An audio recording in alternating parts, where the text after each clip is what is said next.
मेरी तरफ से नमस्कार, सत श्री अकाल, गुड मॉर्निंग।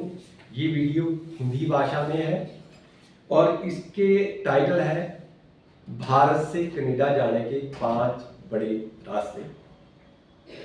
ये वीडियो मैंने अपने एक्सपीरियंस मुताबिक बनाई है कि जो भी लोग भारत से कनाडा जा रहे हैं, वैसे 180 रास्ते हैं कनाडा जाने के लिए, पर सिर्फ भारत से सिर्फ 5 रास्ते ही अपनाए जाते हैं, जिनके अंदर सबसे फास्ट, जिसके अंदर हेरा फेरी नहीं होती है, वो है स्टडी परमिट। इसका वीज़ा लगभग 3 महीने में आपका लग जाता है और कनाडा के अंदर 3 बार पढ़ाई स्टार्ट होती है: जनवरी इनटेक, मई इनटेक एंड सितंबर इनटेक। तो इसके अंदर रिक्वायरमेंट क्या है? English academic, no less than 6 bands in any module. एक मॉड्यूल के अंदर 5.5 बैंड में जा रहे हैं स्टूडेंट, पर वहाँ पे आपको पीआर लेने में दिक्कत आएगी।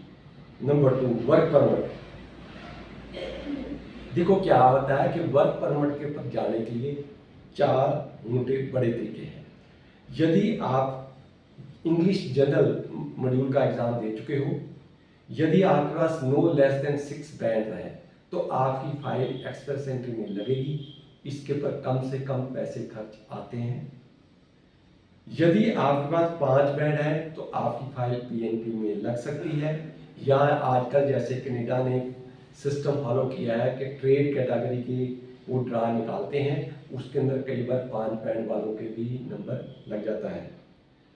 और यदि आपके 4 बैंड हैं तो आप ट्रक ड्राइवर की ट्रेनिंग लेने के लिए विजिटर वीजे के ऊपर जा सकते हो। Certain condition apply. Number 3, spousal visa. आप देखिए हाल की घड़ी, ये मालूम कब बंद हो जाए, कनाडा में एक के साथ एक फ्री में जा रहा है। यदि हस्बैंड वाइफ में से एक उसके अंदर अपना आइलेट्स क्लियर कर लेता है तो दूसरा उसके साथ फ्री में जाता है, चाहे उसको इंग्लिश आती है चाहे नहीं आती है। देखो 2024 में परमानेंट रेजिडेंट सी के पर अगर वही लोग जा सकते हैं या वही स्टूडेंट वहाँ पे पक्के हो सकते हैं जो, यदि वो आप कोई कोर्स ले रहे हो, इनके साथ उसका संबंध होना चाहिए।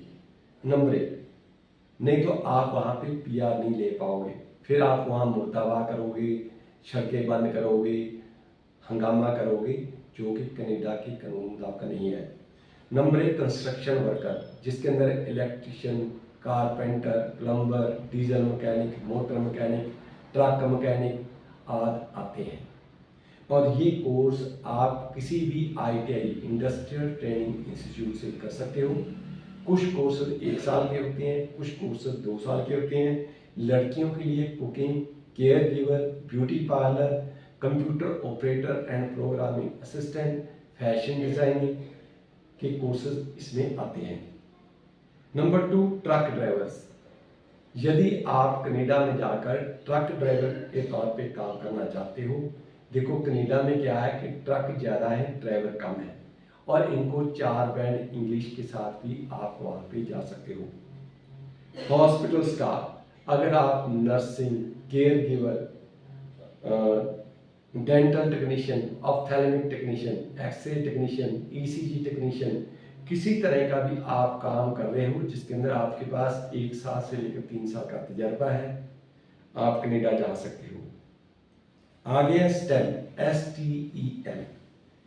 देखो अगर आप स्टडी परमिट के ऊपर जा रहे हो, आप ध्यान में रखिए कि आप, सबसे बड़ी बात कि कनाडा में आप वहाँ जाइए जहाँ 18 महीने बाद पढ़ाई या काम करने के बाद आपकी परमानेंट रेजिडेंसी की फाइल लग सकती है। दूसरा, आप सिर्फ सरकारी कॉलेज में ही दाखिला लेकर जाइए, क्योंकि तभी आपको पोस्ट ग्रेजुएट वर्क परमिट मिल सकता है। और आप जो कोर्स कर रहे हो वो स्टेम सिस्टम के साथ संबंधित होना चाहिए। S stands for science, T stands for technician, E for engineering, M for math. आगे है फ्रेंच स्पीकिंग। अगर आप 10+2 के बाद फ्रेंच स्पीकिंग का 1 साल का कोर्स कर लोगे तो आपको दूसरों से ज़्यादा पहलता दी जाएगी। और 5वां है डोंकी रूट। डोंकी रूट सबसे खतरनाक है, सबसे ज़्यादा पैसे लगते हैं। जिस रास्ते से आप जाओगे, नंबर 1 आपकी जान जा सकती है, दूसरा आपको यदि वहाँ पे अरेस्ट कर लिया तो आपका लगाया पैसा भी जाएगा, आपकी डिपोर्टेशन भी हो जाएगी। इन चीज़ों से सावधान रहिए। और अधिक जानकारी के लिए आप हमारे से Monday to Friday morning 9 AM to 5 PM ऊपर दिए गए फ़ोन नंबरों पर संपर्क कर सकते हो। आपको हर तरह की जानकारी फ्री ऑफ कॉस्ट में दी जाएगी। फाइल आप किसी भी एजेंट से लिखवाइए, कोई भी तरीका अपनाइए। देखो, जब आप लोग भारत से जाते हो आपको कोई समस्या नहीं होती है। बाद में कनाडा पहुंचने के बाद आप कनाडा देश की, वहाँ के नागरिकों की, वहाँ की सरकार की आप बदनामी करते हो, जबकि भारत में आप कोई भी बात सुनने के लिए तैयार नहीं होते हैं। हम आपको हर तरह की जानकारी फ्री ऑफ कॉस्ट में देंगे। Thank you very much. Stay connected with us.